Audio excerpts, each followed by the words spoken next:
السلام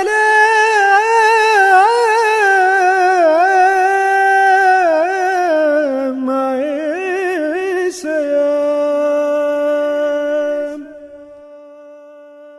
رمضان المبارک کا خصوصی پروگرام عجائب قرآن۔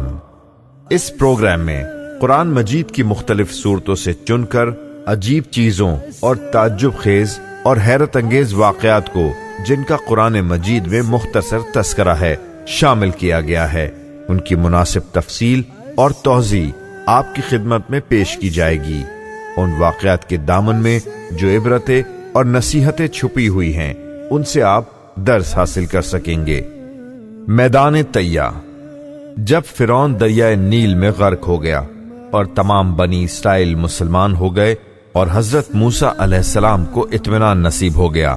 تو اللہ تعالیٰ کا حکم ہوا کہ آپ بنی اسرائیل کا لشکر لے کر ارض مقدس یعنی بیت المقدس میں داخل ہو جائیں، اور اس وقت بیت المقدس پر عمالقہ کی قوم کا قبضہ تھا جو بدترین کفار تھے اور بہت طاقتور جنگجو اور نہایت ہی ظالم لوگ تھے۔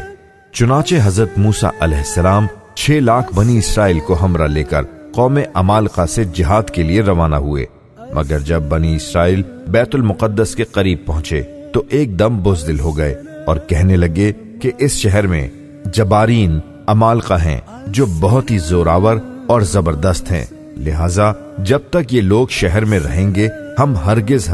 شہر میں داخل نہیں ہوں گے۔ بلکہ بنی اسرائیل نے حضرت موسیٰ علیہ السلام سے یہاں تک کہہ دیا کہ اے موسیٰ، آپ اور آپ کا خدا جا کر اس زبردست قوم سے جنگ کریں، ہم تو یہیں بیٹھے رہیں گے۔ بنی اسرائیل کی زبان سے یہ سن کر حضرت موسیٰ علیہ السلام کو بڑا رنج اور صدمہ ہوا، اور آپ نے باری تعالیٰ کے دربار میں یہ عرض کی کہ اے میرے پروردگار، مجھے اپنے اوپر اور میرے بھائی پر اختیار ہے، لہٰذا تو ہم کو ان نافرمانوں سے الگ رکھ۔ اس دعا پر اللہ تعالیٰ نے اپنے غضب و جلال کا اظہار کرتے ہوئے فرمایا کہ وہ مقدس زمین ان لوگوں پر 40 برس تک حرام ہے، یہ لوگ زمین میں بھٹکتے پھریں گے، لہٰذا آپ ان نافرمانوں کا غم نہ کھائیں۔ اس کا نتیجہ یہ ہوا کہ یہ 6 لاکھ بنی اسرائیل ایک میدان میں 40 برس تک بھٹکتے رہے مگر اس میدان سے باہر نہ نکل سکے۔ اسی میدان کا نام میدان طیہ ہے۔ اس میدان میں بنی اسرائیل کے کھانے کے لیے من و سلوہ نازل ہوا، اور پتھر پر حضرت موسیٰ علیہ السلام نے اپنا عصا مار دیا تو پتھر سے 12 چشمے جاری ہو گئے۔ اس واقعے کو قرآن مجید نے بار بار مختلف عنوانوں کے ساتھ بیان فرمایا ہے، جس میں سے سورہ مائدہ میں یہ واقعہ قدر تفصیل کے ساتھ مذکور ہوا ہے، جو بلا شبہ ایک عجیب الشان واقعہ ہے،